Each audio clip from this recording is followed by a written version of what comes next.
So your car has been declared a total loss. It can feel like you're stepping into this black box of insurance lingo and confusing numbers, but what if you could see exactly how they come up with that final payout? Well, today, we're going to pull back that curtain and walk through the entire process using a real-world example. Yeah, it's the one question nobody ever wants to have to ask, but it's the one we're going to answer today.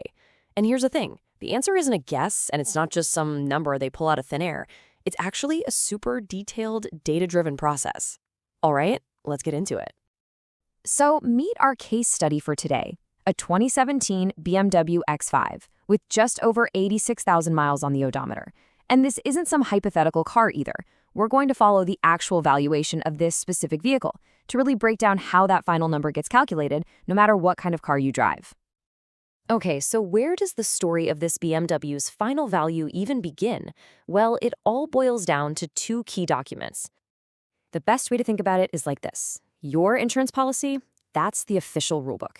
It lays out all the rules of the game, what's covered, what isn't, all the definitions. The valuation report, though, that's the playbook. That's the step-by-step game plan they use to actually execute those rules and land on a final dollar amount. So first up, let's take a quick peek inside that rulebook, the insurance policy itself. We need to know the ground rules before we can understand the game, right? A policy isn't just about what is covered. It's also super clear about what's not. And some of these rules get really, really specific. I mean, things like racing are kind of obvious, but it also excludes stuff like using your car for hire or even custom parts that didn't come from the factory. It's a great reminder to actually know what's in your own policy. Okay, so we've got the rules down. Now it's time to open up the playbook, the market valuation report. And this is where things get really interesting because this is all about real-world data. All right, here's a key term you've got to know, a base vehicle value. And listen, this is not some random number they just look up in a book. It's a carefully calculated starting point, and it's based on what similar cars are actually selling for right now in your area. So the company that did this report, a group called CCC, they have this really clear four-step process. First, they look at the inspection of the damaged car. Then they scan a massive database of vehicles for sale. Step 3, they zero in on specific comparable cars. And finally, they crunch all the numbers to calculate that base value. You can really think of this whole thing like a funnel. It starts out really wide, with the inspection and a huge database of cars. Then it gets narrower and narrower as it finds those truly similar vehicles, all to pour out one single fair price at the end. Now, this next part is absolutely the heart of the whole process. It's all about finding these comparable vehicles, or comps for short. The goal here is to get a perfect snapshot of your car's value in the current market.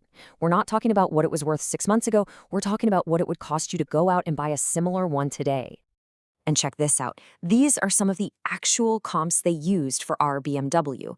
The report found several 2017 X5s for sale right nearby, with asking prices ranging from just under $16,000 all the way up to almost 20 grand. This real-world range of prices is the foundation for everything that comes next. Okay, so finding those similar cars, that's just step one. Now comes the fine-tuning, where all the little details about our specific car start to matter. A lot.